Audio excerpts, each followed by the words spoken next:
Hello, puppies and kittens. Welcome to another episode of Blasphemer's Bible with the usual assemblage here. A couple of announcements. We will not be doing a show next week because I understand there's some sort of religious holiday a week from today, a Christ Mass, as it were.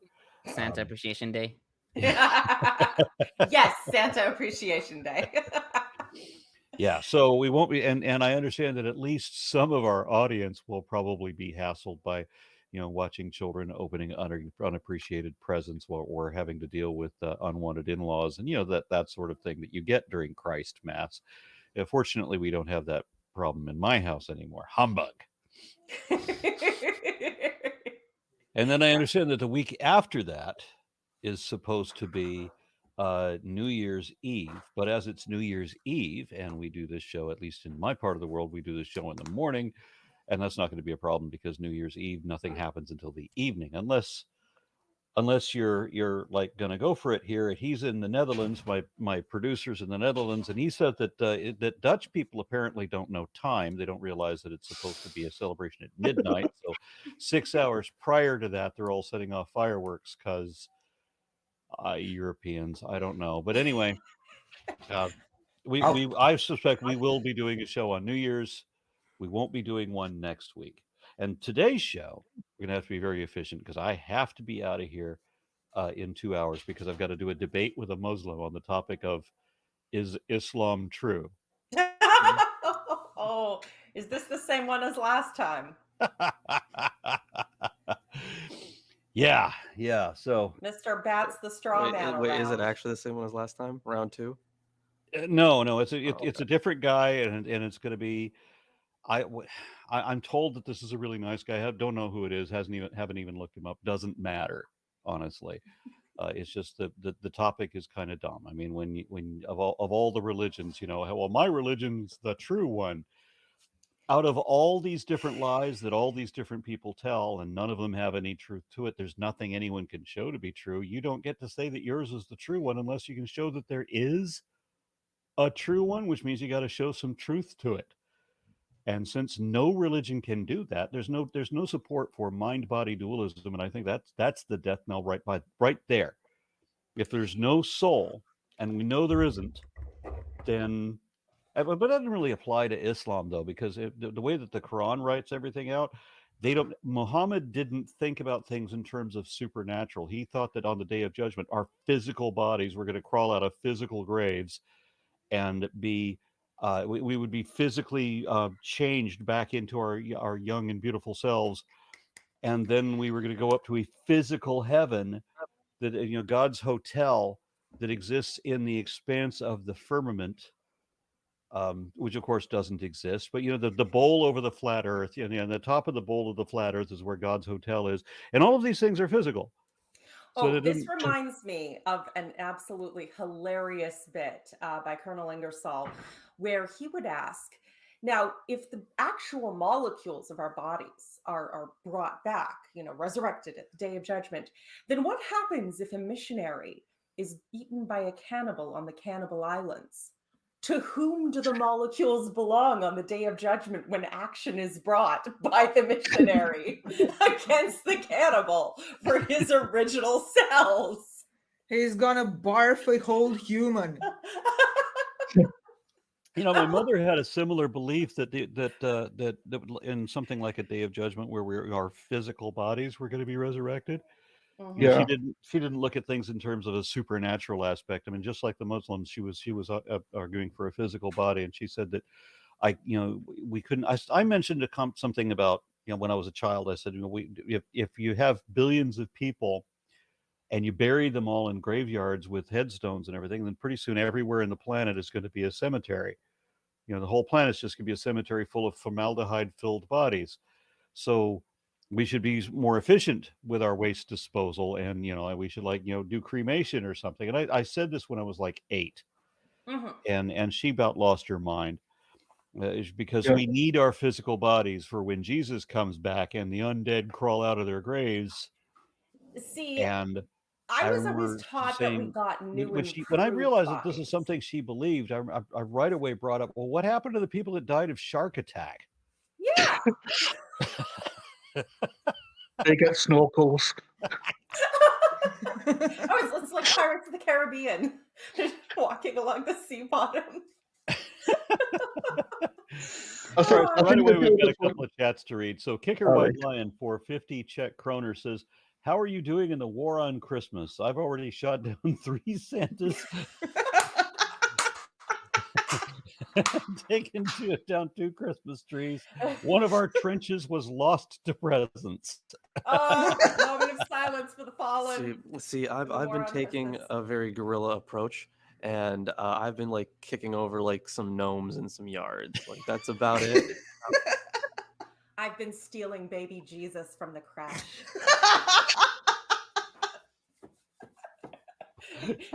Or replacing him with a cat whenever possible. We're a bit more I've been civilized here doing in the that. UK, so I've just been holding up a placard outside shops and stuff because we do things in like a polite way. So we just kind of like nod disapprovingly, and So you do that. it's down to this kind of thing, you know. Mm. We don't approve. Lilith, do you have a time machine? Did you do that in the medieval times? Because there's lots of paintings of Jesus and cats, which seem to have been switched. Well, the baby looks like an adult. So yeah, does the cat it's sometimes. that was just what they were mixing in the paints. I'm pretty sure some people got very, very high and painted cat abominations. I may And I baby I Jesus. deny any and all knowledge or involvement in any such activities. They We end also up got a getting high. comment And, from- We sorry. also got a comment from Ivory Darkness saying, "I've been looking to join the Church of Satan. Where do I sign up?" Well, you're asking the wrong guy. I joined Satanic Temple, but I'm pretty sure you can go to either one by just going to their website. So let's get started on this. Peter, did you have something to say? No, I'm good. Okay, all right, very good. I mean, I actually did. So we're starting to get into the Joseph narrative here, which is kind of its own thing. I kind of wanted to do a brief introduction about it. All right. So the thing is, this was likely its own individual story before it got integrated into the Bible as a bridge between the patriarchal narratives and the Exodus narrative. Mm-hmm. And the reason it can't properly be fit into the documentary hypothesis in the way that Wellhausen thought that it could be, or really any of his He students. seems to have chopped it up quite a lot. He did, but it doesn't really work very well. In fact, the Tetragrammaton, so Yahweh, only appears once in the entire narrative. So. And that could very well be classified by the priestly, whoever's stitching it together at the end, being like, "Oh yeah, keep the name of God. It's all part of the." Yeah, it could be a lot of things. There have been a lot of hypotheses floating around about this. On its date, we can, because you're talking about the sojourn in Egypt. Why is Egypt presented like positively? Weirdly enough. So if we do a deep study, so like in Jeremiah, for example, he urges people not to go to Egypt. Like, do not go to Egypt for help. That's like his whole thing. So some scholars think that maybe there was like a historical Joseph, quote unquote, who had been in Egypt, and the Jews in Israel during a time of strife would have been asking them for help. But then Jeremiah was like the guy saying, no, stop asking them. Don't go over there. They're the bad guys. Yeah, so that's one hypothesis. Another one that's kind of been discredited was that it was kind of seen as like northern propaganda. And just to be clear, pro-Egyptian. Well, no, not pro-Egyptian, but propaganda for the Northern Kingdom. Bit of a redemptive arc, I guess you could say, retroactively. So the source that I'm using for this is the Joseph story between Egypt and Israel. For the most part, it's a collection of papers. One of the editors is one of my favorite authors, Thomas Romer. I think he's really good. So there are quite a lot of doublets in this story. Some of them could be attributed to the same kind of doublet use we've seen before. where you have someone retelling the same story, but in this case, it seems that many of them are instead used for like some substantive reason, like they want to really hammer in a point, rather than retell a same story for a different point. So chapters, it's likely, so we don't have the original Joseph story, right? But there has been a recent, really detailed study done by it's a name that I don't even know where she's from. Francisca, I don't know if it's pronounced Eddie or Etta, I don't know. So it's Franzisk, and then her last name is spelled Ede. I don't know how to pronounce that last name. Don't know where she's from, but she has created a very useful reconstruction of the original Joseph story, and it seems to have convinced quite a lot of people. So I'd be interested in learning more about that. It, things have been a bit chaotic for me to be keeping up on research here in my life, but I will say I have noticed that from the patriarchs to the Joseph story is far more of a narrative. It's far more like a story. There's far more dialogue and character development, and a lot less of that traditional sort of couplet of same thing happens twice for dramatic emphasis or whatever, in two different places, and then the literalists have to insist it happened twice because reasons. It does start to have more of a narrative feel, and more it's still a little thin on proper dialogue, but there are definitely moments that are a lot more like a story. Yeah, it actually sounds like a real narrative. So this is probably a diaspora novella. This is also it's also a court story where you have a foreigner in the court of in a foreign nation. And the thing is, those became pretty common later on. Would So Esther qualify as the same? yeah, it would. I figured. So Esther, Daniel, the story of Ahikar, by the way, which I have read on Friday Apocryphal podcast. It doesn't have an ending, unfortunately. The ending isn't extant. So No wonder it didn't end up in the canon. what I've been wanting people to do is I've been wanting people to go, listen to our readings and then come up with an ending to the story and then like send those in. Like I'd Apocrypha be fan fiction. Yes. Apocrypha fan fiction. So I really hope someone at some point does that. No one's done it yet, but I really hope they do. But anyways, so yeah, the story of Ahikar as well.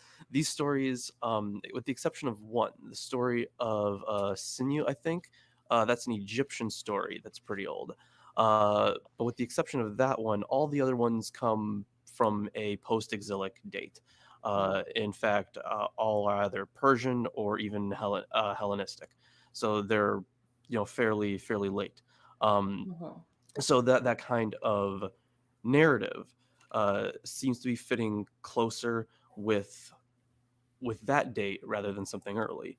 There are references to, for example, in the story we're going to learn about a famine, right? And this, so this famine, I think it was a 7-year famine, right? If I'm remembering 7 that years right. of abundance followed by 7 years of desperate famine. Right. Okay. So there's one mention. There's one mention of a 7-year drought in the famine stela, which was from the Ptolemaic period. So again, later on, we don't know if that's necessarily linked, but that is an interesting possible link. So there were during the diaspora, you had Jews everywhere, right? So one of these places was Elephantine, right, in Egypt. And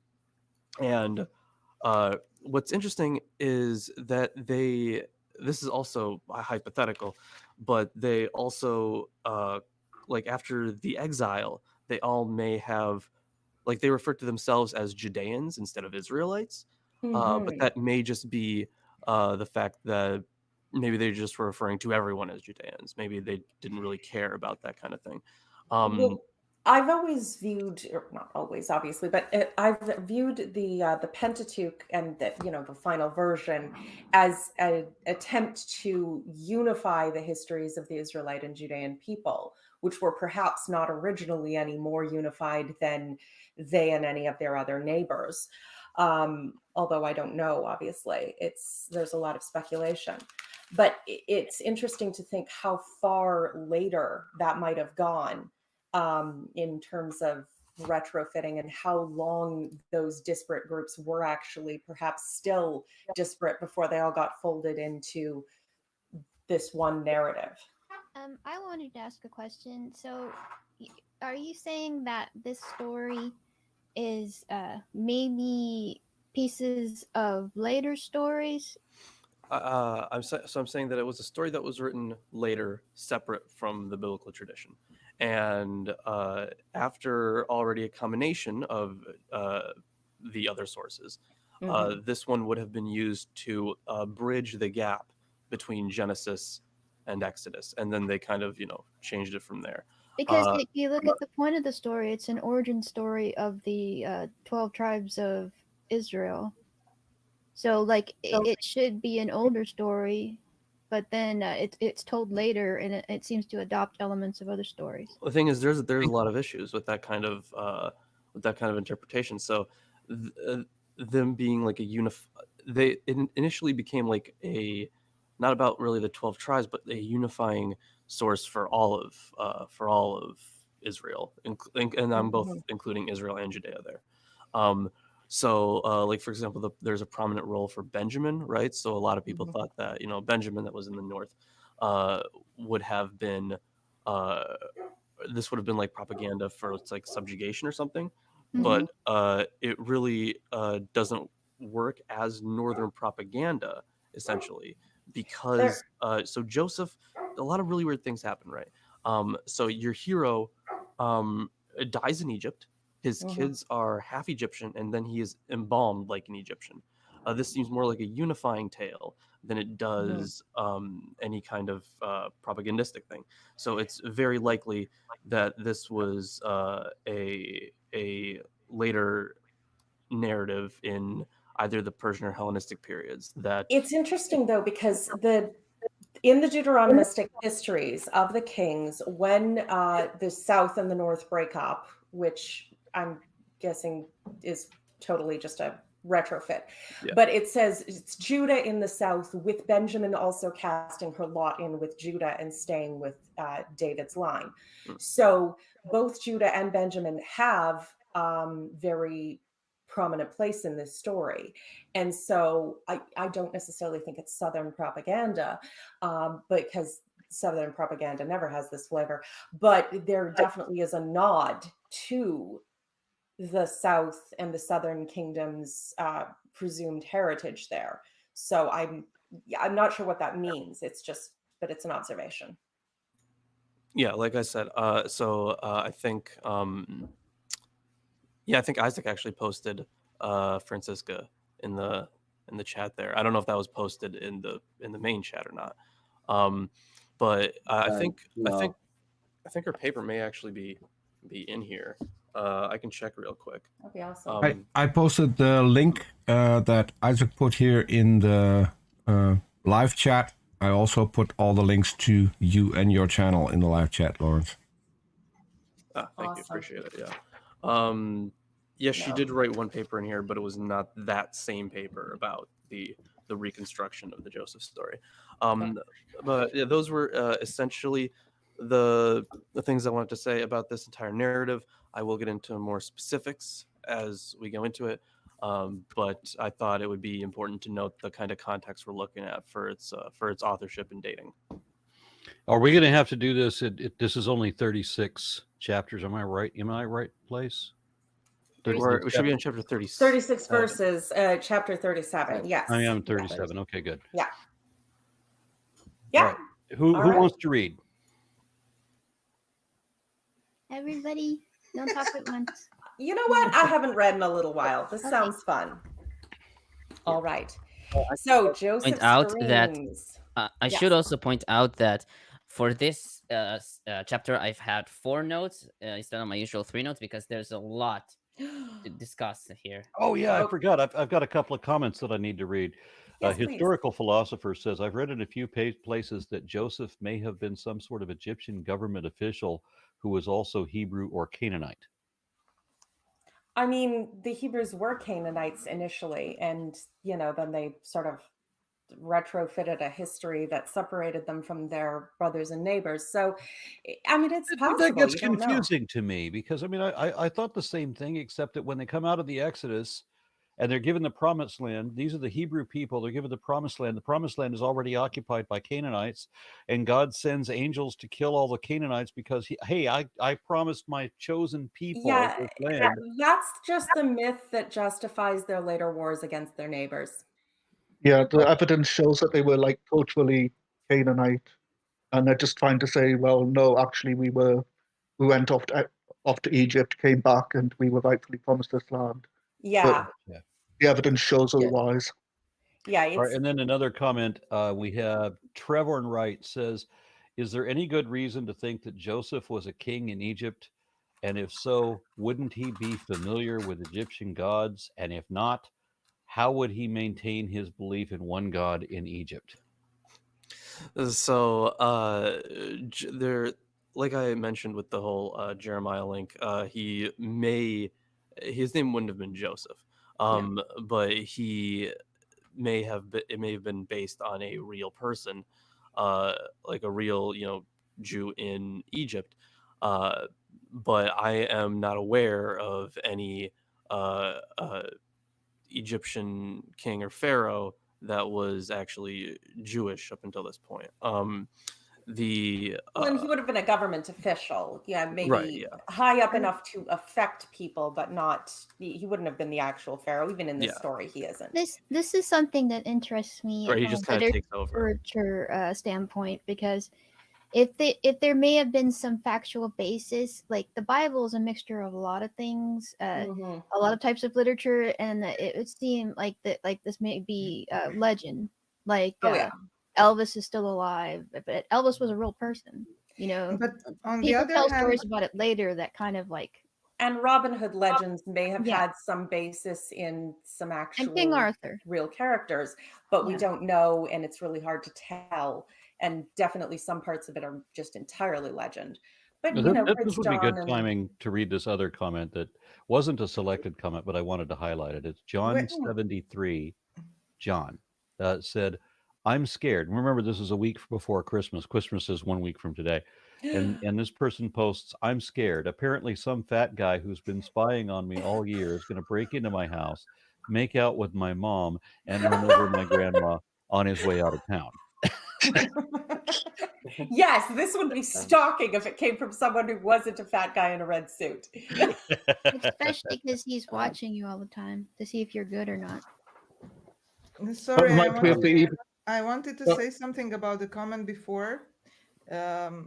As far as I've been reading in the Bible so far, no one says that they believed in just one God at that point. No, They all had different gods, and everyone was like, yeah, you have your gods, I have my god, this is my father's god, this is the god that I met in Bethel, and this is put the away god your that... other gods because we're going to go talk to my God, and My God's yeah, better. so it's not an issue that there are many gods. Yeah, and although I will say also noting this as a later piece of narrative, very likely, as Lawrence said, there is not in this narrative the same constant reference to worshiping the God of his fathers and making a point of that in the same way as in other narratives. It has a very different flavor. Yeah. Instead of getting a direct revelation like we see with the other ones, like it's clear that he, believes in God and appeals to God, but like there's not a clear communication between Joseph and God, like there is in the patriarchal stories. Mhm. There's Yeah, another. it's all in dreams. There's a comment from Kip Davis, who is somebody who I think knows something about this. His comment is this: the story is so late, there is no way to reasonably connect any of it to actual history. Mm. Yeah, like I said, there's some hypotheses about it. None of them are super convincing. No. There But might be a It- trace of something in there, but Right, it's been retold so many times, and with the retellings, things have been added. It obscures whether there was a real person there or not. right, yeah. It's Well, even and it's even possible. It's even you- possible that it's not even supposed to be Egyptian. Like it could have been No. a story that was supposed to be about something in Babylonia or Persia, but then it was kind of censored and made an Egyptian story and mixed in with an The thing earlier is, story or whatever. the thing is, Yeah. there's enough in there to say that whoever wrote it knew quite a bit about Egypt, which is why That's good. the idea of it being a diaspora novella written by a Jewish guy who, during the diaspora, was in Egypt would make Oh sense. yeah, then. That does make sense. Yeah, it's interesting. The truth is, we're never going to know. We can come up with more and less plausible hypotheses and see what definitely isn't true, like that this is an entirely historical account. That is definitely off the list of possibilities. But that, it may have in some way been influenced by some legends or folk tales or quasi historical novella type of thing. We can't be certain about that. So, I want to extend an invitation to Kip Davis. I mean, I would be happy to put you on the mailing list for this show if you're not doing anything on the morning of New Year's Eve. And then get in touch with Peter if you would. I mean, I'd love to have you on. So we have another comment from Frederick Agerbo. It says, "Happy humbug. Let's get to Genesis 38 today, please, please, please." No, I'm not going to be able to get to Genesis 38. I have a debate that starts in an hour and a half. It's been 30 full minutes. We've been talking about what we we're still about haven't to read do, a and word. we need to about do it. To be clear, I think that everything I pulled up for this was important so far. It was. I think you're it is. right. It's a change in tenor. We had to intro it. Sorry. Yes. Okay, and then Ivory Darkness comments, "We're almost done with Genesis, but we haven't even started with Joseph. So let's jump on it." All right, let's go. I suggest we do five verses. Like, Okay, five. well, What? I'll follow the narrative to natural stopping points as much as I can. But now, Genesis 37. Jacob lived in the land where his father had stayed, the land of Canaan, and this is the account of Jacob. Joseph, a young man of 17, was tending the flocks with his brothers, the sons of Bilhah and the sons of Zilpah, his father's wives, when he brought their father a bad report about them. Now Israel loved Joseph more than any of his other sons because he had been born to him in his old age, and he made him a richly ornamented robe for him. When his brothers saw that their father loved him more than any of them, they hated him and could not speak a kind word to him. And Joseph had a dream. When he told it to his brothers, they hated him all the more. He said to them, "Listen." Oh, sorry.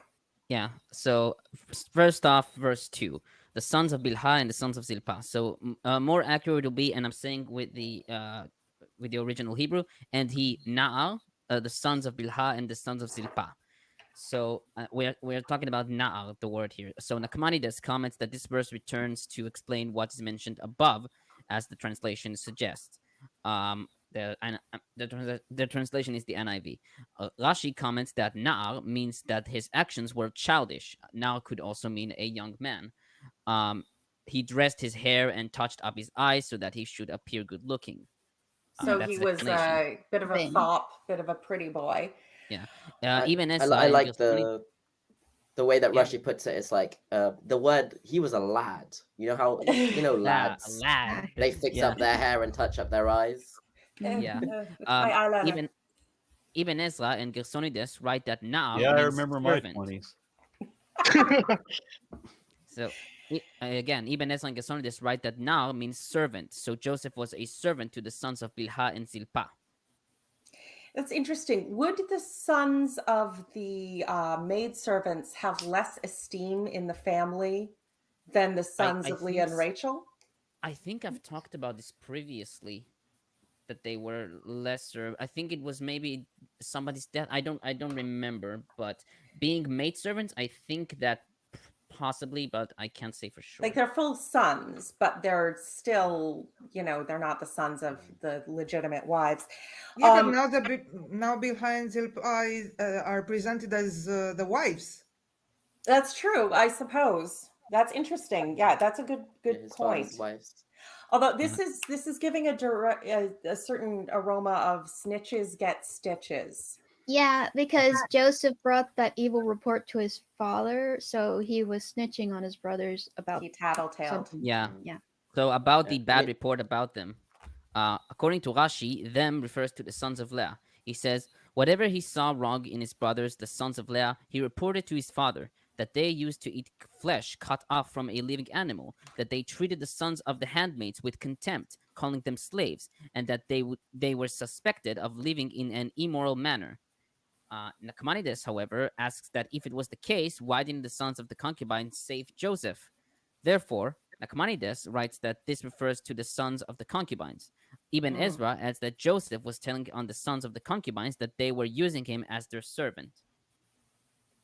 It does appear from the text that if he was ratting out anyone, it was Bilhah and Zilpah's, or Bilhah and Zilpah's.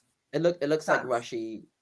Rashi's understanding was that he would hang out with Bilhah and the children of Bilhah and Zilpah because they didn't bully him as much, and then he would tattletale on the sons of Leah. Yeah. That's how he saw it. There's I was just something gonna- interesting. Sorry, before this, the thing about the coat that he made for Joseph. Oh, I'll get to that. Oh, That's the okay, next okay, class. okay. Sorry. Edu tried to say something.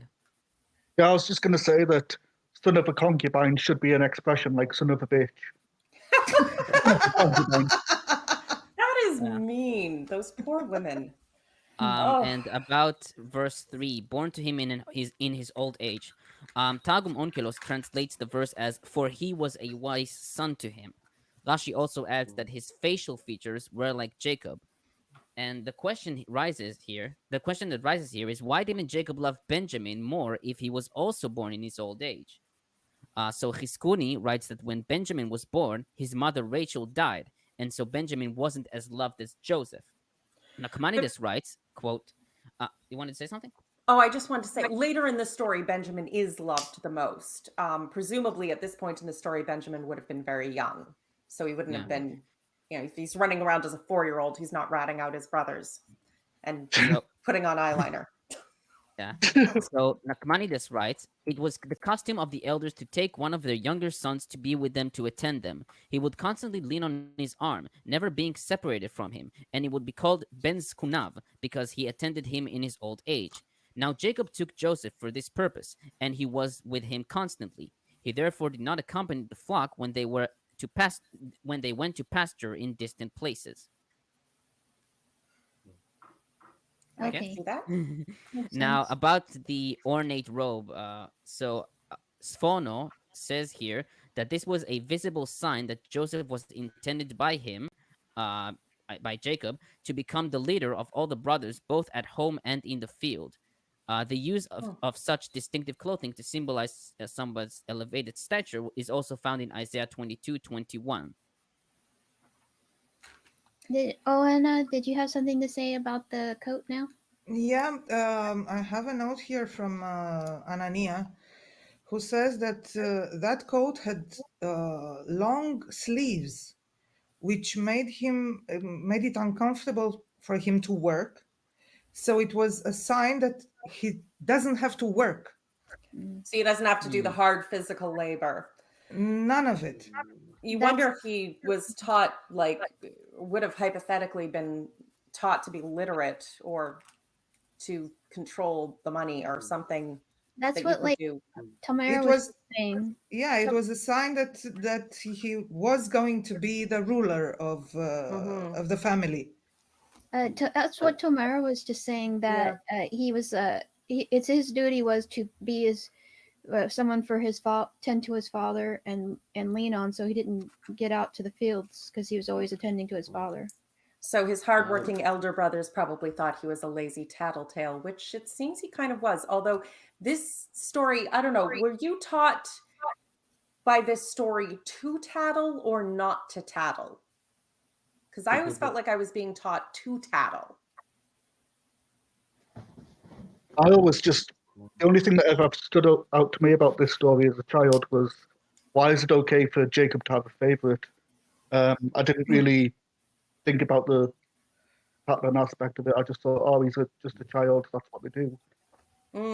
Fair enough. There is the idea that the three things that he kind of tailed to his father about the sons of Leia, whatever, like eating limb of a living animal, demeaning the sons of the concubines, and so them being suspected of illicit sexual relationships. That's why he was punished in the certain ways, like or at least in the story of when he kind of gets sold into slavery, they mentions that they slaughter a kid and they don't eat it alive. It says that that he was sold as a slave, and then also the Potiphar's wife was trying to. So it's all reflected in the narrative, or reflective I think maybe of the that's narrative. kind of maybe the moral lesson is kind of like, even if it's true, he was kind of punished for it.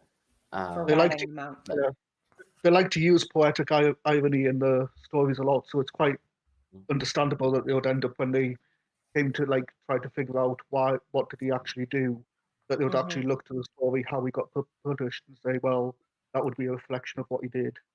Yeah. And I think Oana mentioned the one of the understandings of the woolen coat being like a symbol of someone who can't work or whatever. I wonder if that comes from, because the word used in Hebrew, katonet, kasoines or whatever, is the same word used for the biblical garments, the priestly garments. I will say that in modern Hebrew it's kutonet. Ktonet. Yeah.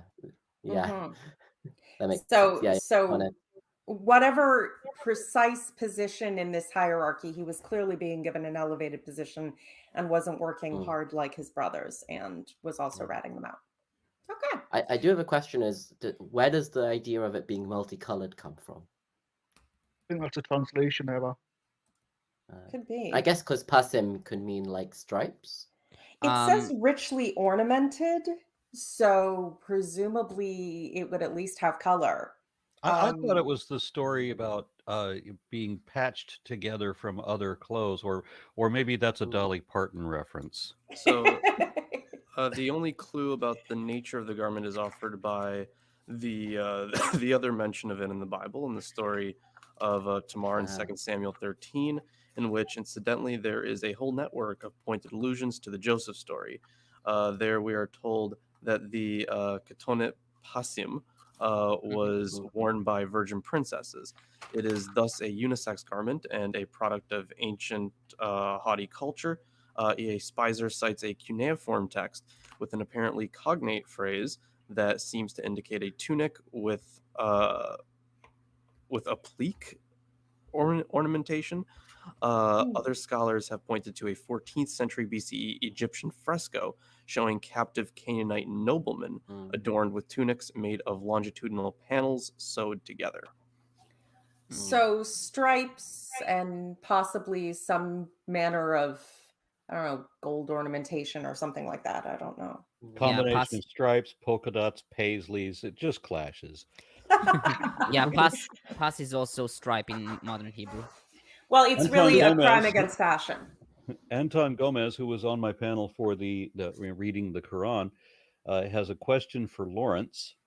He says, a Muslim says at this time in the Bible there is no pharaohs, but Hyksos kings instead. Therefore, the Bible is mistaken and the Quran not. Is that true? Lawrence, you're muted. Lawrence, you are muted. Sorry. So the thing about it being about the Hyksos would have their culture was so vastly different from the stuff that we see here. In fact, if you would allow me, I'm just going to do it. I don't care if you guys allow me. So there, Go I for do it. want to read out the section in. So this section is called the Joseph story from in Egyptological. I can't talk right now. The Joseph story from an Egyptological perspective by Camille Gurin. So quote, most often the pharaohs entered into war with the lands to the northeast. After the dark period of the Hyksos domination, a rapid renaissance began under the first kings of the 18th dynasty. Yet Egypt's economic recovery required raw materials that the Theban treasury didn't have. The fastest way to procure such materials was through war, which is one of the factors that could explain why the Egyptians attacked their neighbors to the northeast. Each victory resulted in booty, yes, that is a technical term, and large numbers of prisoners. It is thus no coincidence that in documents mentioning slaves' place of origin, they are most often from this region. In contrast, during the Middle Kingdom, the relations between Egypt and the lands to the northeast were friendlier, and military campaigns were rare. Regarding Asiatics in the Nile Valley during this period, it is difficult to confirm the presence of prisoners. It is possible that instead of being part of war booty, they were sold by their kinsfolk to the Egyptians. Yet international trade in slaves does not appear in Egyptian sources, and thus limits the possible evidence of this to the example of Joseph. Okay. It's interesting because there's some theories, hypotheses about the Exodus being with the Hyksos as well. But they end up trying to say like, oh, that's who the Israelites were. I don't really put much stock in it myself, but it's a very loose link between them. Yeah. You see like this period of time where like if you don't look any deeper into it, hey, it kind of makes sense. But when you do look deeper into it, it kind of falls apart. So it's the kind of thing that might have like grazed the story, I suppose, here and there, contributed to some of the legends. But yeah, that's in a very slight way. We have another comment from Balthasar 228 says, there aren't any answers in Genesis because if there were, the organization would have moved on to answers in Exodus by now. They're still busy denying basic reality as hard and fast as they can. Imagine making a whole career out of that. That's your whole career, is denying everything that we know to be true about anything so that you can make believe in a fairy tale. Every cell in my body screams at the concept, but then I care about truth. So yeah. Also, it appears to be a very profitable racket. It's disgusting, but it's profitable. And then Kip Davis, who should be on the panel, has a couple of other comments in here. It says Joseph is only tottling in one layer, and he is not presented favorably for it in the other layer. And then his second comment is, whoops, in the other layer, he is hated by his brothers because he is Israel's favorite.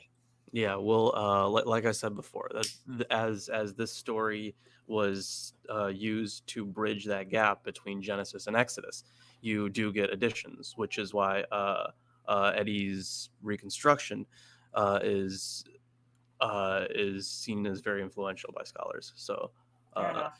Yeah. Well, and yeah, I mean, there was many small tribes raiding, selling people, yada, yada, yada. But in this story, anyway, it's a little closer to home. So I'm going to get to reading the dream. Now Joseph had a dream, and when he told it to his brothers, they hated him all the more. He said to them, "Listen to this dream I had. We were binding sheaves of grain out in the field when suddenly my sheaf rose and stood upright while your sheaves gathered around mine and bowed down to it." And his brothers said, "Do you intend to reign over us? Will you actually rule us?" And they hated him all the more because of this dream and what he had said. Then he had another dream, and he told it to his brothers. "Listen," he said, "I had another dream. This time the sun and the moon and 11 stars were bowing down to me." And when he told his father as well as his brothers, his father rebuked him and said, "What is this dream you had? Will your mother and I and your brothers actually come and bow down to the ground before you?" And his brothers were jealous of him, but his father kept the matter in mind. Okay, so verse 7, I have an interpretation by Nachmanides of the dream. Let me open that up. There we go. He says, come on, okay. The purport of the dream concerning the sheaves is that Joseph was shown that through the sheaves and the produce they will prostrate themselves to him. The matter of surrounding, your sheep surrounded, is to indicate that they will surround him as they do a king arrayed for battle around whom his subjects encamp. Mm. It's interesting, just as a side note, that they're now talking about farming sheaves of wheat and not just herding animals, although obviously they're also doing that too. And verse 10 about your mother. So Rashi comments that Jacob said to Joseph that how could they bow down to him if his mother is already dead? He writes that it could be that Joseph alluded to Bilhah, who had brought him up as though she was his own mother. He also adds that there is no quote, there is no dream without absurd things, meaning that Jacob wanted to point out that since his mother is dead, then the rest of the dream is absurd. That is an interesting view. So I think it has more to do with the fact that there are celestial bodies bowing down to Joseph, which is in stark contrast with the rest of the Bible, because usually the celestial bodies prostrate themselves only to God. So they're so I'm going to read out this section from Romer's paper. So there is no other example in the Hebrew Bible that sun, moon, and stars are under the control of a human being. Several biblical texts stress the fact that these celestial beings are under divine control and that they are part of Yahweh's celestial army. According to Joseph's second dream, sun, moon, and stars prostrate before him as if he were God. The best parallel for this occurs in the Syriac version of the Ahikar tradition, where Sennacherib is compared to the god of heaven who commands thunder and lightning, the sun, the moon, and the stars. The confusion between God and Joseph is a topic that is taken up in other parts of the Joseph narrative. For instance, in Genesis 48, after the two high-ranked prisoners have communicated their dreams to Joseph, he tells them, do not interpretations belong to God? Please tell them to me. And he then gives he gives the interpretations that belong to God. Similarly, Joseph tells Pharaoh that that not he, but Elohim will explain his dreams, but he himself provided the interpretation. Finally, in Genesis 50, when the brothers ask Joseph to forgive them, he answers, "Am I in the place of Elohim?" In a way, the question remains open, and one may indeed read the narrative as a story about divine providence, or as the story of a powerful manipulation organized by Joseph in Egypt. In the ancient Near East and Egypt, the celestial bodies are associated or identified with deities. In Genesis 37, sun and moon are apparently meant to represent Joseph's father and mother. Thus, if one looks at the gender of these celestial bodies in Egypt and Mesopotamia, the sun and the moon are male, and at Ugarit, the sun Shapshu is female, and the moon is male, Yarihu. In the Hebrew Bible, the sun Shemesh can be male or female. The moon Yarea is male. Shemesh and Yareach. Thank you. The only mythological context where the image of Joseph's second dream would fit is the Greek one, Helios, the sun male, and Selena, the moon female. All this could thus suggest a Hellenistic setting for Joseph's second dream, although Conrad Schmidt has tried to show how this second dream makes perfect sense in the context of the Joseph narrative. Many scholars consider this passage as a later expansion of the original text. If this is the case, one could imagine a revision of the narrative in the Hellenistic period. That certainly makes a certain amount of sense. And it is definitely, this is one of those repeated couplets, doublets, thematically, like I mentioned, very different from the way it's done in the patriarchal narratives. But here you have the repetition. And of course, reading it as a kid and being told this was a literal story that all happened just exactly so, I'm like, they didn't take the first dream well. What made you think they'd take the second dream well? On Maybe the other just hand, Yep. if you raise your child as if he's gonna be a leader, why are you wondering he's dreaming about becoming a leader? Mm-hmm. Well, about Oh, the yeah, no, we'll go ahead, Isaac. I was gonna say I was gonna, the oh, sorry. no, go ahead. I was gonna say that it also hints at like the cosmology of the time. Like, yeah, the sun and the moon are the parents, and the 11 stars are the children. Mm-hmm. When the stars are nothing to do with the sun and the moon. And I can see where Jacob would take offense Yeah. to that. He's like, "What? Me and your mother now are bound down to you." So that's why he rebuked him. Mm-hmm. right, so it's the second. And It's the about story makes it even worse. yeah, so about his father kept the matter in mind. So Rashi comments that Jacob waited to see if the dream will happen.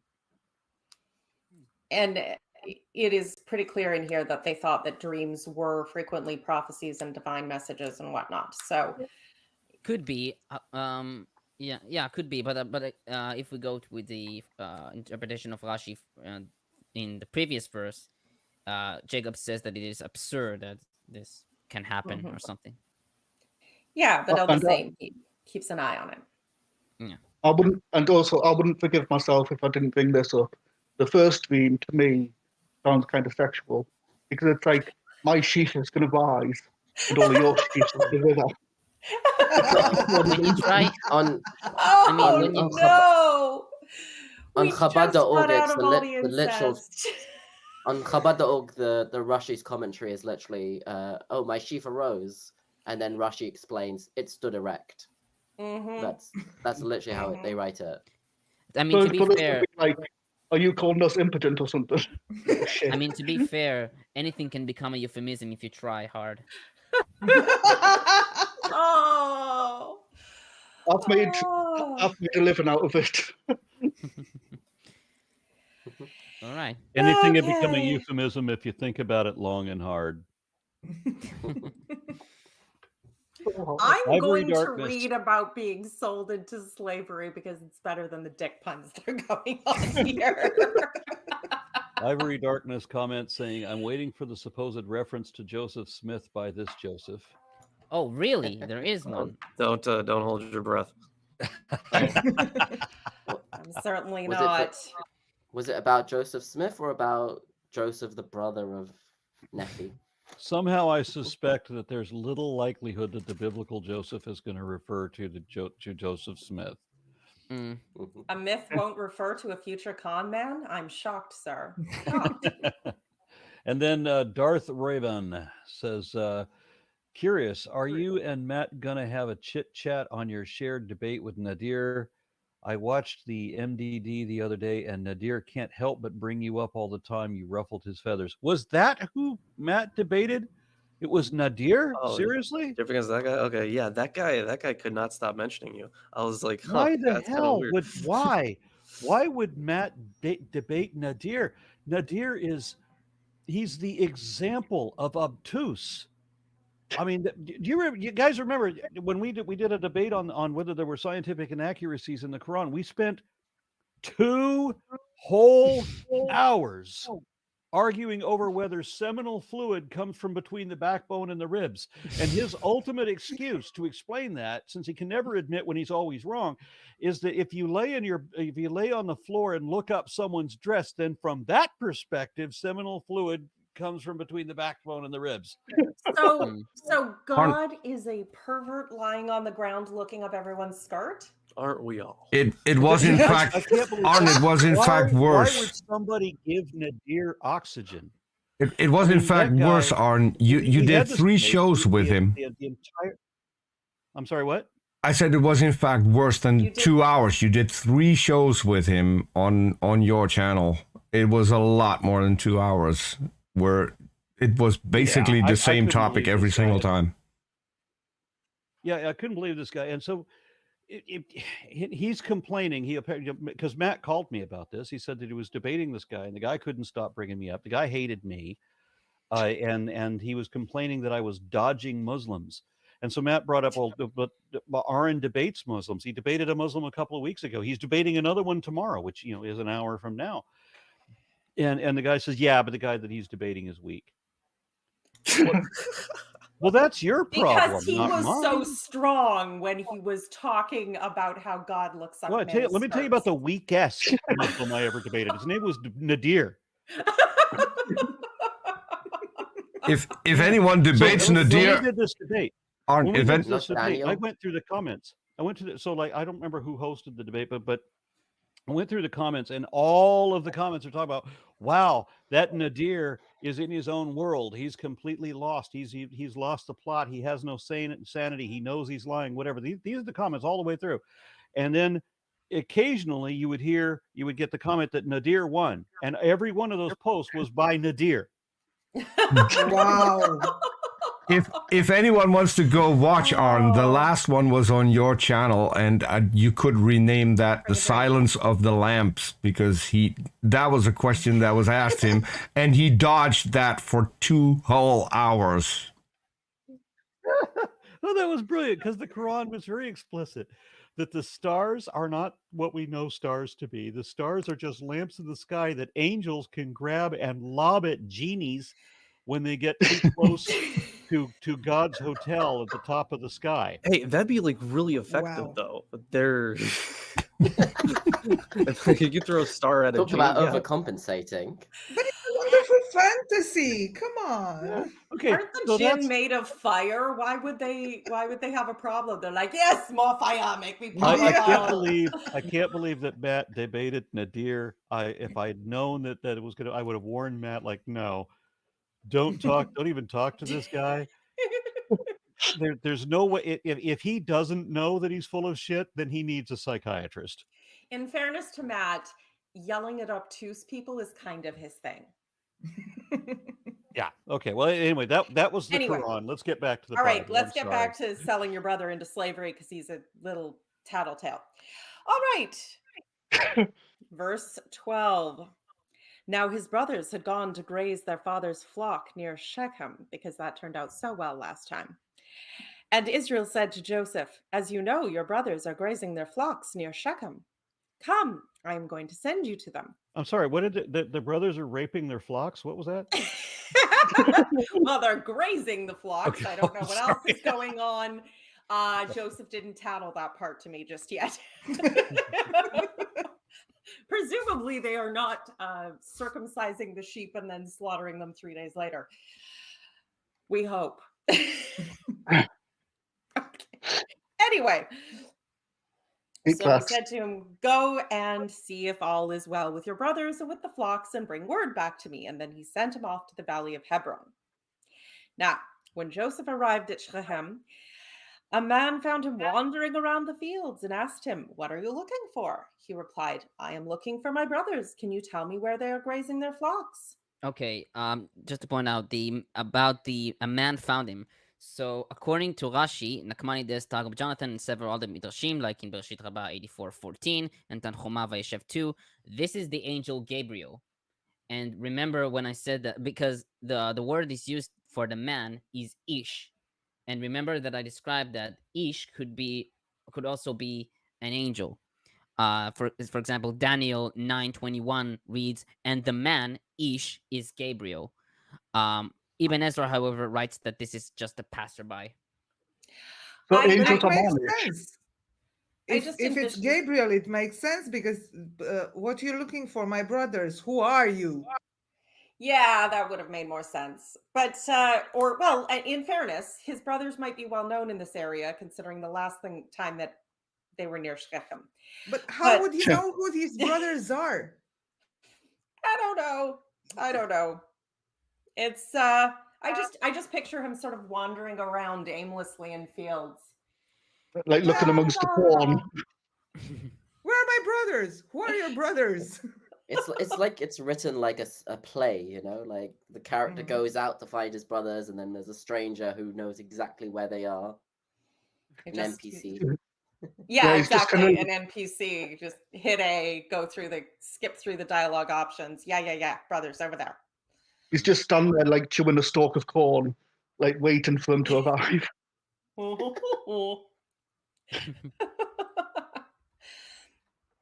So anyway, he replied, "I am looking for my brothers. Can you tell me where they are grazing their flocks?" "They have moved on from here," the man answered. "I heard them say, 'Let's go to Dothan.'" So Joseph went after his brothers and found them near Dothan. But they saw him at a distance, and before he reached them, they plotted to kill him. One of the things I was going to bring up, about this part is that it mentions both Shechem and Hebron. Well, they're actually pretty far apart. You've got Shechem is right up in the north, whereas Hebron is right down south. So it's Oh, he kind of set a him weird, off from the Valley of Hebron. That was my mistake. it's kind of a weird distance for them to wander It's raising a their sheep. rather long distance. I assume they had enough sheep to eat up the grass fairly quickly then. Yeah, that's kind of bizarre, really. Which to me, it's like the idea that There it's is a actually. Rashi. Oh right, what's that? I mean, Rashi says that you know, he questions why Hebron isn't Hebron a mountain, which it says somewhere in. I actually do have Numbers 13:22. Yeah, it says that, and they ascended in the south, and he came as far as Hebron. So they ascended to Hebron. So it must isn't Hebron a mountain? Yeah. So I actually do have a note on that. I'm sorry. Were you? I was just gonna quote the Rashi, and what is it saying that he went to Hebron to consult with the one who was buried there, Abraham. Okay. Yeah. So it would be, of course, the mountain. So yeah, the mention of the Valley of Hebron is also intriguing, since the Iron Age Hebron, which is to be identified with Tel Rumeda or Gebel El Rumeda, was located on a mountain. Apparently, during the Persian period, this site was unsettled, and in the Hellenistic period, Hebron resettled to a new location. This is Wadi El Halil or Nahal Hebron. Joseph's departure from Hebron may therefore be best understood against the backdrop of the Hellenistic period. Interesting. So that's definitely indicative. The prefix tel, I believe, in Hebrew means mountain, right? So what you were saying, that Hebron was a mountain, somebody was saying that? Tel Hebron. Tel Hebron. I think Isaac said. Rashi said, but was not Hebron situated on a hill? Har, he uses. Har means mountain. Yeah. But I actually misread the Rashi. Rashi's trying to say, so why a valley? And he's saying that it says valley because he was getting deep counsel from the one who was buried there. So the valley doesn't refer to a physical place.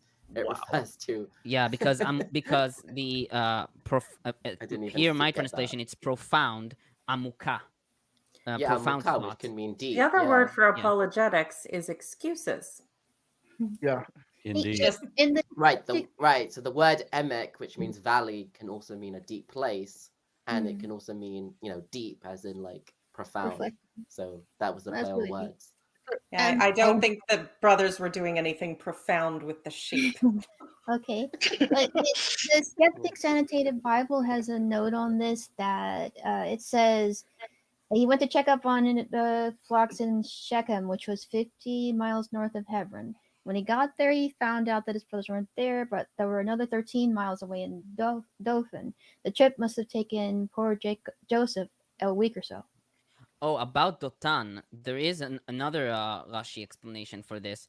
He writes that this isn't really Dotan as a place. He writes that they actually say, "Let us go to seek some legal pretext, nochlei datot, to put you to death."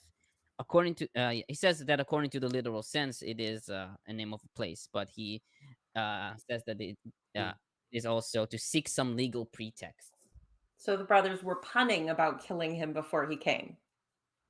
Yeah. And were overheard by a wandering man and or an angel. Okay, sure. Sounds more and more Shakespearean as we go. It's like every word has got like a stupid undermeaning. Like I was going to say about Lilith's comment. It's like the fact that it means deep as well. If they were doing something profound with deep and getting really deep. Oh, no, no, It no, gets no. worse and worse. Yeah, I think they caught that. All right. No more sex jokes. Yeah. For at least 5 minutes. Okay. Now, the brothers spot him. Here comes that dreamer, they said to each other. Come now, let's kill him and throw him into one of these cisterns and say that a ferocious animal devoured him, and then we'll see what becomes of his dreams. When Reuben heard this, he tried to rescue him from their hands. Let us not take his life, he said. Don't shed any blood. Throw him into the cistern here in the desert, but don't lay a hand on him. Reuben said this to rescue him from them and take him back to his father. So when Joseph came to his brothers, they stripped him of his robe, the richly ornamented robe he was wearing, and they took him and threw him into the cistern. Now the cistern was empty and there was no water in it. As they sat down to eat their meal, they looked up and saw a caravan of Ishmaelites coming from Gilead. Their camels were loaded with spices, balm, and myrrh, and they were on their way to take them down to Egypt. Okay, so verse 20 here. We will see what comes of his dreams. So according to Bereshit Rabbah 64:8, no, sorry, 84:14, God said that part God said that part, saying, "We shall see whose words will be fulfilled, yours or mine." Nachmanides writes that they say, "We'll see what will become of his dreams, and if he shall be rescued from our hands, he will surely reign over us."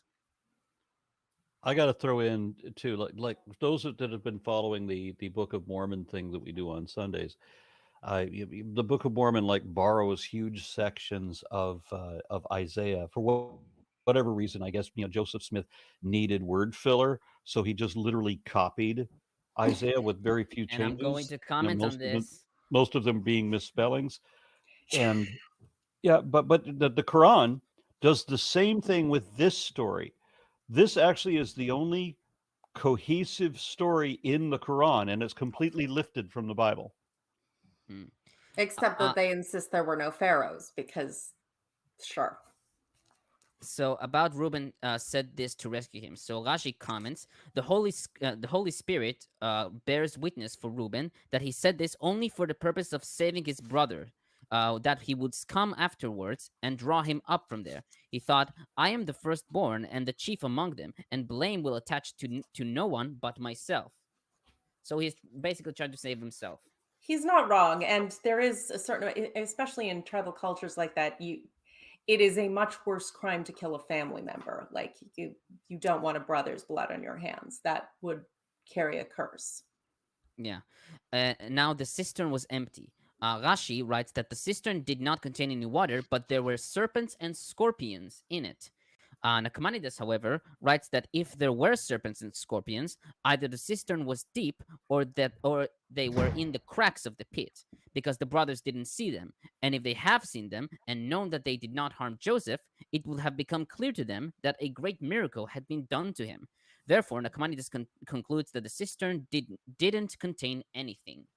What is it with these holy explanations and having magical people that serpents and scorpions and wild animals won't touch them because they're just so magical and holy and immortal? I love that there has to be a specific thing written to say, yes, when it says it meant it was empty, it meant it was empty. Yeah. That's, it's indicative of how much backstory explanation they have on literally everything that they had to say. We do actually mean empty this one time, just to be clear. Empty means empty. Or maybe not. Maybe not. Yeah. But maybe. They just added the snakes and the scorpions to the story to make it more fun. Maybe it's just metaphorical. I remember that part when I was a kid. What's more fun than venomous creatures? Yay.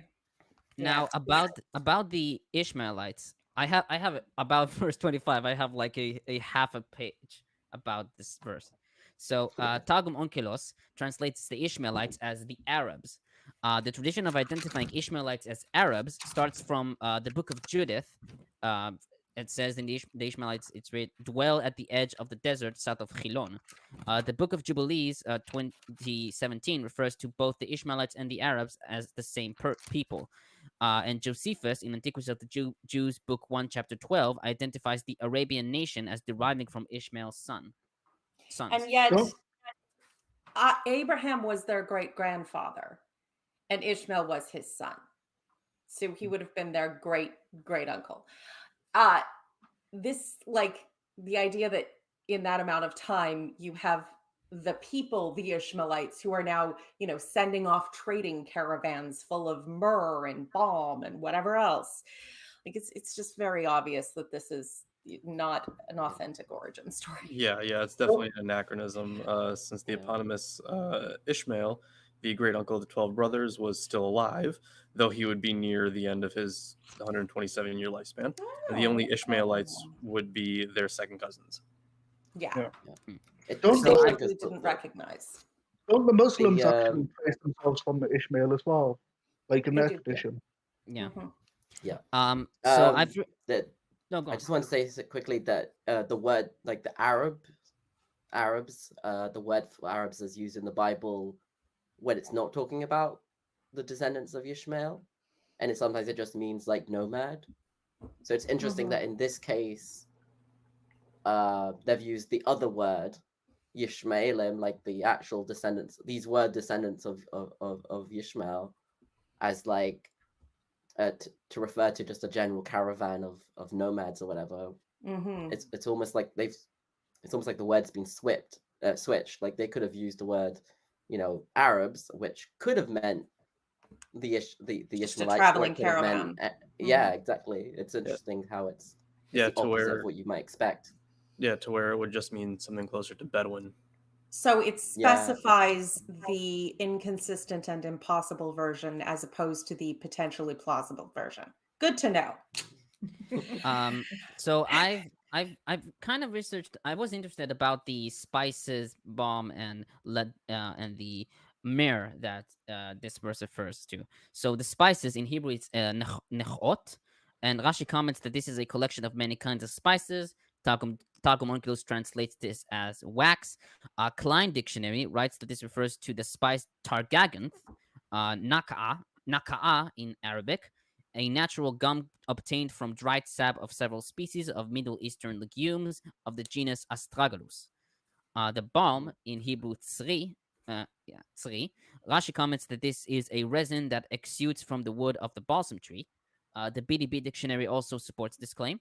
That tzri was also used as medicine, as seen from Jeremiah 46:11 and 51:8. The mir, from Hebrew, it's lot.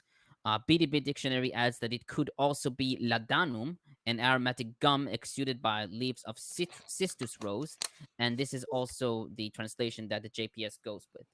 So either way, it's shall we say luxury items. Yeah. Yeah, really, they would be all very expensive. Now the exact like Tamar noted, so I think gum, balm, and ladanum, ladanum, I don't know. Ladanum, yeah. Ladanum. That is also the translation that Alter uses, but it's clear that they were very expensive. Yeah.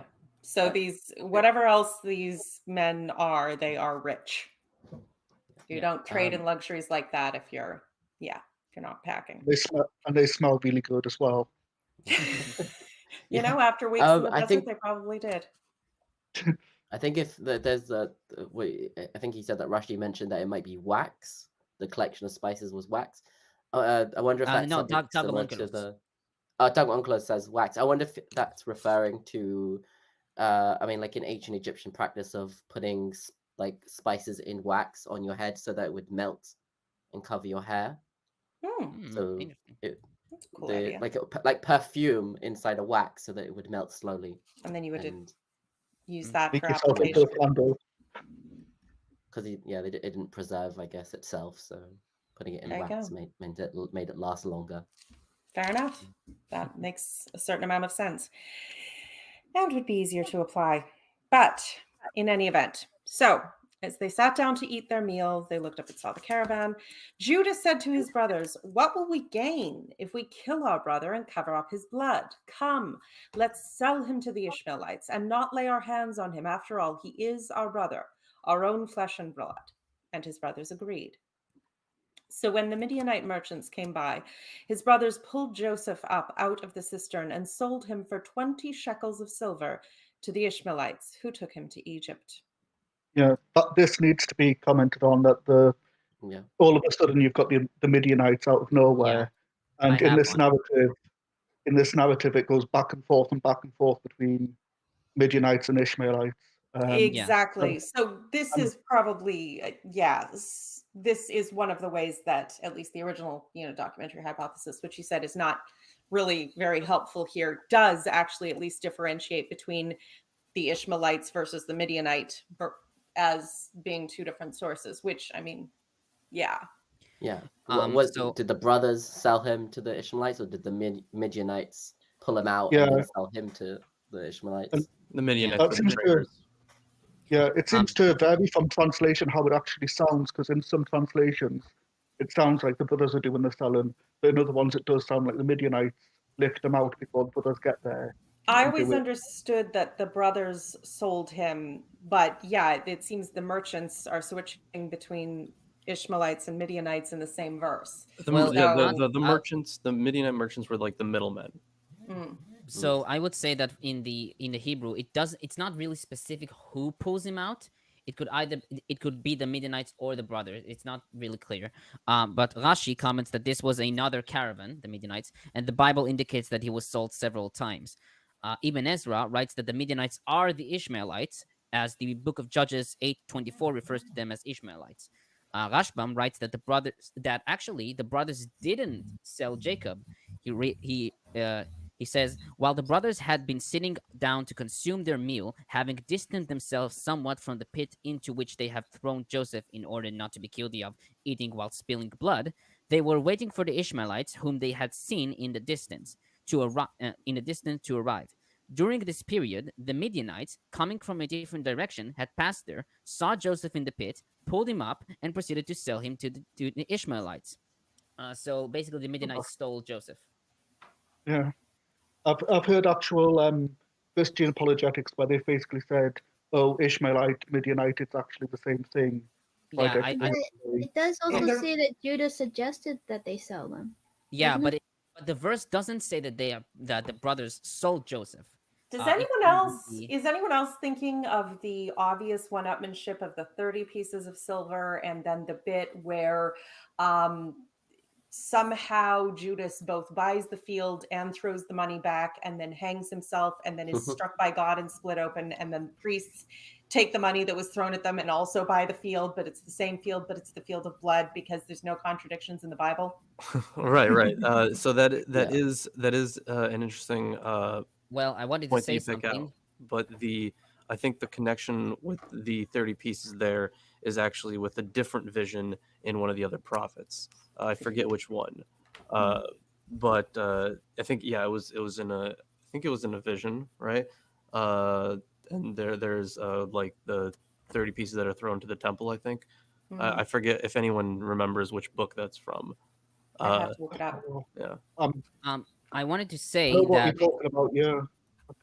So I wanted to say that the verse doesn't really say that the brothers have sold Joseph, and it just says, and they sold. It could either refer to the Midianites or the brothers. It's not clear. But later on in Genesis 40:15, Joseph says that he was kidnapped. In the Romanian version, in the Romanian Bible, it's very clear that they sat and talked about selling him, and the brothers listened. But in the meantime, the Midianites came and found Joseph and pulled him out of the well. It's a well in Romanian version, and sold Joseph to the Ishmaelites. And when they came back to take him and sell him to the Ishmaelites, they didn't find him anymore. So it's very clear that they didn't sell them. Well, and yet, if you look at when we get to the end of the chapter, that doesn't work either, because it's the Midianites that sell Joseph in Egypt. So it's clearly just multiple source. I've seen elsewhere that the terms Midianite and Ishmaelites were just used kind of interchangeably to refer to people, and maybe it was just like a broad word, and maybe not the specific people But I also want to comment on Judah. That Judah winds up like being retrofitted House of David, both in the Old Testament and Christianity, and the New Testament, because Mary and Joseph are from the House of David, who's from the House of Judah, and which one of the brothers is blameless in this story?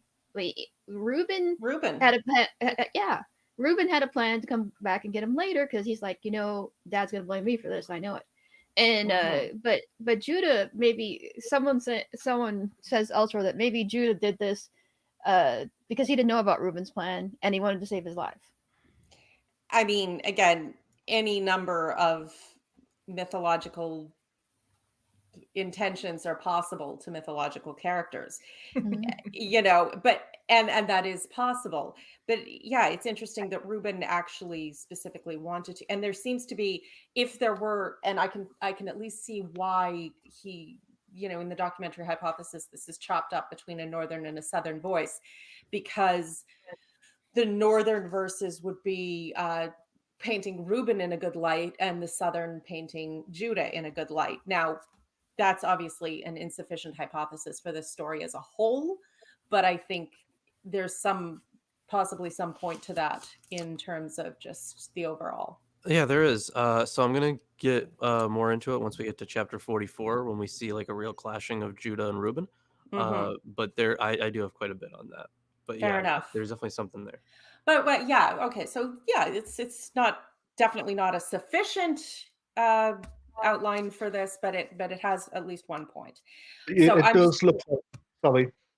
Sorry, I didn't mean to interrupt. I was just going to say it's quite obvious that, to me, it looks like it has been at least either been separate sources or layers of editing or whatever, because it does chop and change so much. There's good reason to think that there's not just one cohesive thing there. As we noticed here, right in the middle of a sentence. So in some cases it's more obvious than others, but this is one of those, or dang.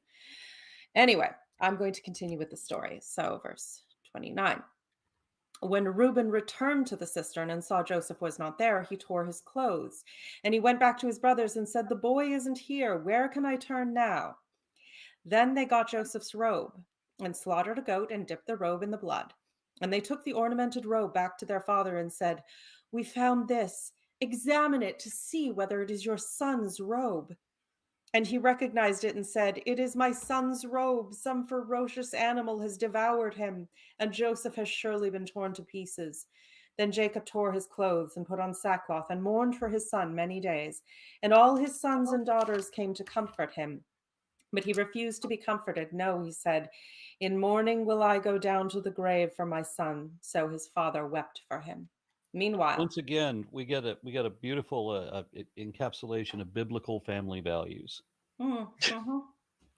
Well, and just the last verse is, "Meanwhile, the Midianites," not the Ishmaelites, "sold Joseph in Egypt to Potiphar, one of Pharaoh's officials and the captain of the guard."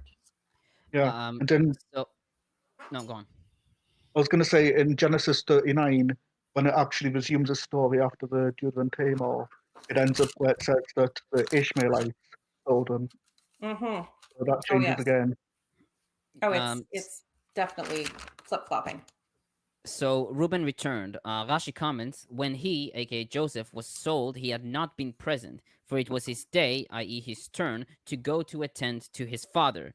Another explanation is, he had not sat with them at the meal because he was occupied with his sackcloth and fasting penitence for having disturbed his father's couch, as we have talked about in Genesis 36. I recall that one, yes. Yeah. About verse 35, all his sons and daughters. Now, wait, I'll have one from Rashi. About the daughters. Yeah, sorry, I was just. Yeah, it only mentions one daughter prior in the story, and that's only because she's the reason for, Yeah, murdering your neighbors. Rashi comments here, Rabbi Judah said, a twin sister was born with each of Jacob's sons, and they each took a stepsister to wife. It was these daughters who confronted Jacob. Rabbi Nehemiah Nehemiah says, their wives were Canaanite women and not their stepsisters. What is meant then by all his daughters? His daughters-in-law. For a person does not hesitate to call his son-in-law his son and his daughter-in-law his daughter. So it's a choice between either incest or some of those stinky foreigners that they don't like to marry. You gotta Why love. is suddenly incest a problem? Also, Ibn Ezra writes that this refers to his daughter Dinah and granddaughter Sarah, the daughter of Ashel. It's well, I mean, Yeah. it's just entirely possible that he's supposed to have had other daughters, but Dina's the only one mentioned because she's the only one who's a prop in the story of how her brothers committed genocide. Yeah, they often just don't mention them. And about he Impressive. refused to be comforted. Rashi comments here, a person does not accept consolation for one living whom he believed to be dead. For with regard to the dead, it is decreed that he be forgotten from the heart, but it is not be so decreed with regard to the living. That doesn't make a lot of sense because he thought his son was dead. And I mean, it's natural, obviously, to mourn for a child, especially a comparatively young child. I mean, a young man, you know. I think it's a common superstition. It's a common superstition that if someone is actually dead, you will forget about them and be consoled. But if you think they're dead, but they're actually not dead, nothing will actually comfort you. Interesting. And that's I think might come from this story. And wanted to I'm ask thinking about about how does he deal with being a parent, knowing that, or when he finds out that his other sons faked the whole thing. You know, not only did they, you know, but they basically offed his kid, but also that they lied to him about the So, child being dead. I mean, just is so there any part once of this we, family that isn't completely fucked up? They broke his No. heart too. but once Yeah. we get there later on in the story, he's gonna be mad about it, but not too mad. Yeah. How Yeah, do you I think not be too mad? That's it's overwhelmed by the joy of seeing Joseph alive again. And then he's also still pissed at them. and But how does he not punch the other kids direct in the face? Didn't he start he's to, pretty old to by then. lean on Benjamin more at that point? So like, and then the other Yeah. brothers didn't want to mess with it. I think I'm not remembering the story. I read it a long time ago. It's yeah, it's a little iffy on the ages of everyone involved, and Benjamin specifically. He's the youngest brother by a fair margin at this point, with Joseph out of the way. But exactly how that falls is a little Son of up my open right to hand, interpretation. Yeah, like Tamara was saying, your strongest hand, your strongest Yeah. arm.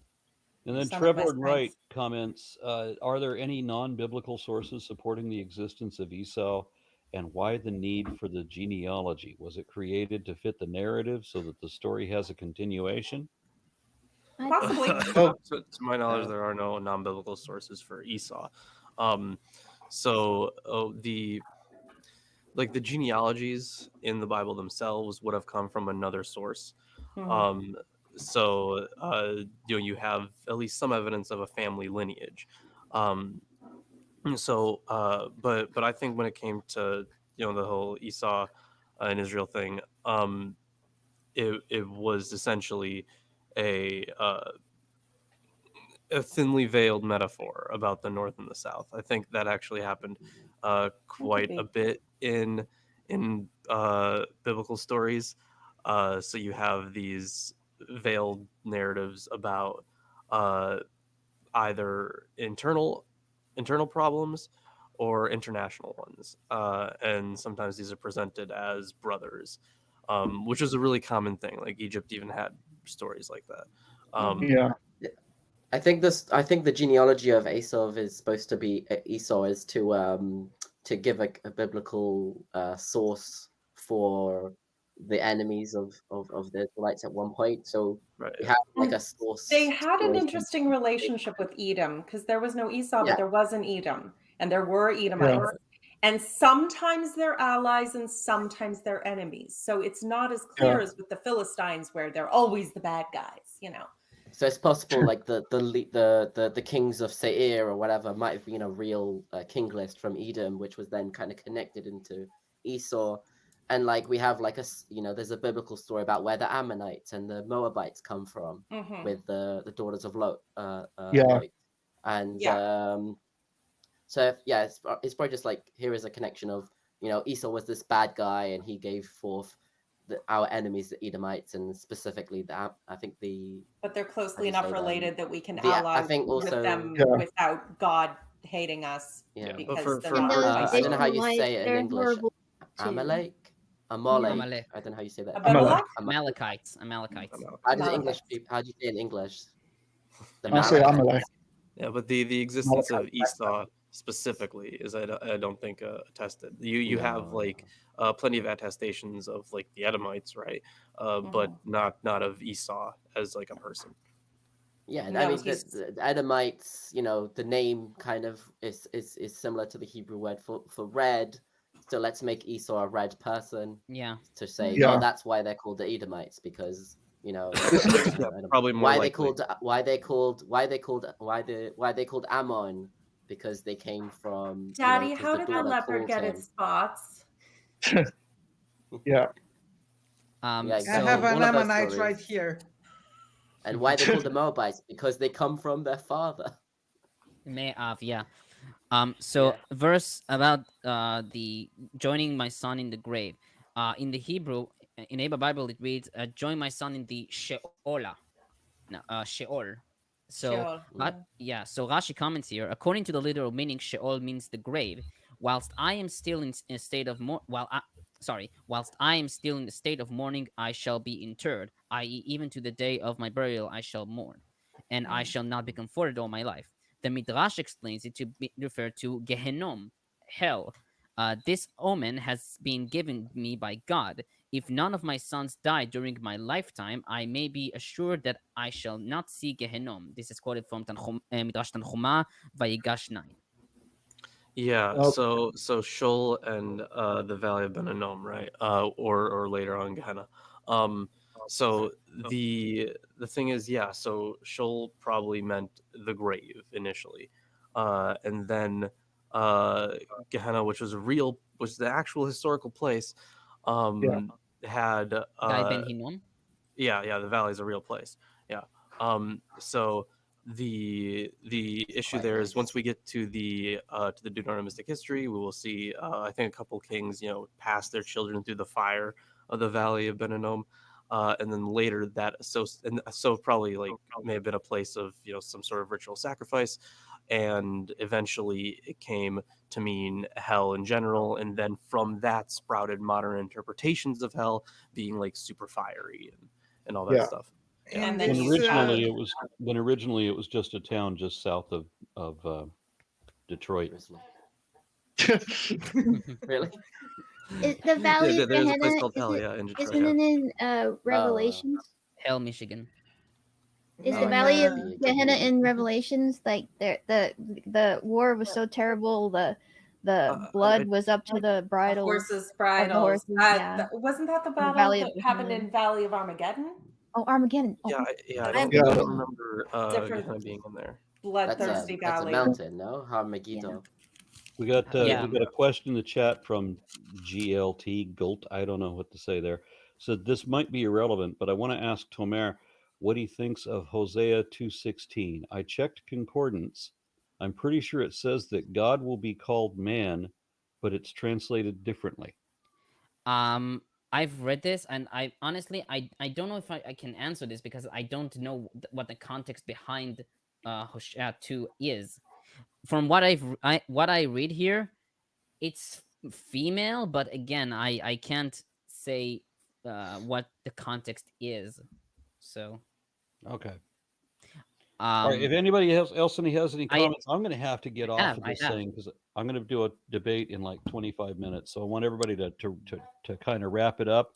Okay. Yeah, I have about the last verse. About first of all, Potiphar in Egyptian it means he whom Ra gave. Yeah. Okay. Pharaoh's official. So the word that is used in Hebrew is saris, and it could refer to either a servant or official of the king, or as a eunuch, as seen in Esther and Isaiah 55, verses 3 to 4. 3 to 5. That wouldn't make much sense given that he had a wife. Yeah. also he's named as yeah. captain of the guard here. Yeah, so the word that Alter translates it as is courtier. So the word for courtier is in other contexts can also mean eunuch, but the evidence suggests that the original use was as a title of a court official, and that the sense of eunuch became associated with the term secondarily because of an occasional Mesopotamian practice of placing eunuchs in court positions. The Hebrew saris, right? Saris is a loan word from the Akkadian saresi, a royal official. The second title attached to Potiphar is associated with a root involving slaughter and in consequence sometimes with cooking, hence the chief steward or alternately chief executioner of various English versions. The actual responsibilities of this high imperial post remain unclear.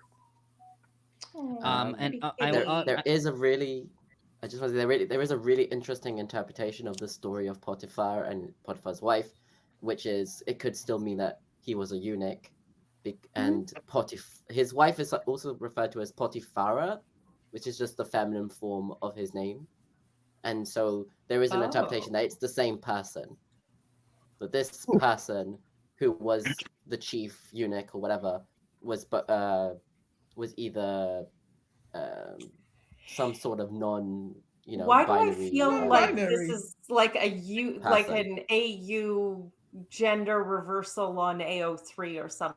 Yeah, I don't know if who are the do you know who are the commentators who support this? I don't know where I can't remember where this story comes from. If it's like if it's a midrash, or if it's something more modern. I'll probably research this.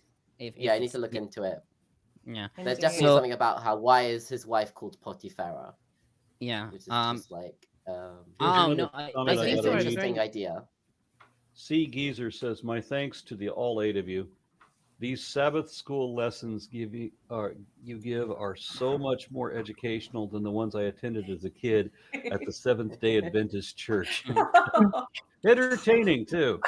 You know what's funny? So one of my patrons is a Catholic actually, and he commented recently in our chat about how much more he's learned from us than he has in like from than in mass. Seminary. Of course. Yeah, like it's actually funny. That was one of my books. I actually got a view from a religious person who said that they thought that my insights were better than the religious stuff they'd read. And my books aren't even meant as like scholarly sort of books that take the piss and sort of thing and make fun with it. And he said that he thought that I had quite good insights. We need to step up our game though, because I'm reading from the Skeptics Annotated Bible, and at the bottom it links different people's contributions to Genesis, and Meta reading of Genesis is linked there.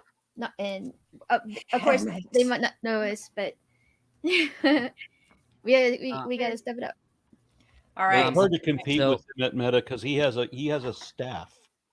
Oh, yeah. He's got like number of people working for him. It looks like it's just him running the show, but it's not. He's got a bunch of people that do research and write ups and all that. Because I commented to him a couple of times. I'm like, how do you stay on top of everything? Well, I learn everything from him at Meta because he seems to know everything first. It helps to have a research staff. That would definitely be useful. Although I prefer staff to do everything else, and I do the research because I think it's fun.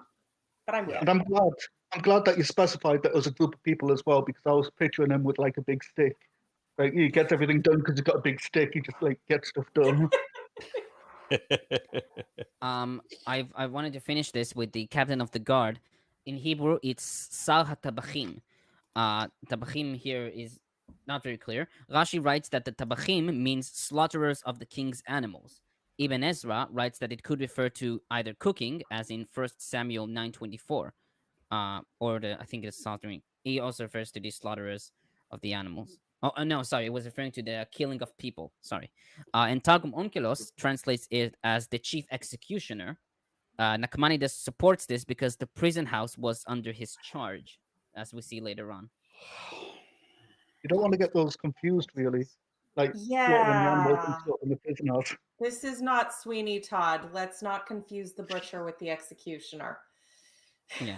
Yeah. And Potiphar's wife says, "Oh, come in, have some of my pie." Troy the priest. Well, no, Ebenezer says that Onkelos' rendition is correct, that he is the chief executioner. I mean, I could see it. I wouldn't really feel all that safe in that situation. I'm in the care of a guy who kills for a living. We'll get into the implications of that when we get to the story of Potiphar's wife, because whether or not he believed her and how much is pretty questionable, considering that Joseph didn't end up instantly. Yeah. I'm pretty sure he had the power to do that. One last comment. GLT once again said, it said, God will no longer be called Baal. I don't even know how that's exactly relevant to Hosea, but it struck me as extremely odd reading through. Thanks for addressing my question. Yeah, because Baal was so the thing is, Hosea is probably, as like a whole, one of our oldest books in the Bible, Hosea and Amos. And the context would have been the Assyrian invasion, and at that time Baal was seen as the high god in the Canaanite region. So yeah, that's why it's relevant. Was it like moving on from, we're not going to worship their gods anymore, we've got our own sort of thing? Yeah, that seems to be an excuse after the fact. I mean, clearly, yeah, the minor prophets they're very interesting, and I have more beef with Amos than Hosea, but we'll get to that in a good time. Amos. It's Amos, by the way, in Hebrew. It's Amos. Ain't you ever seen the Amos cookies?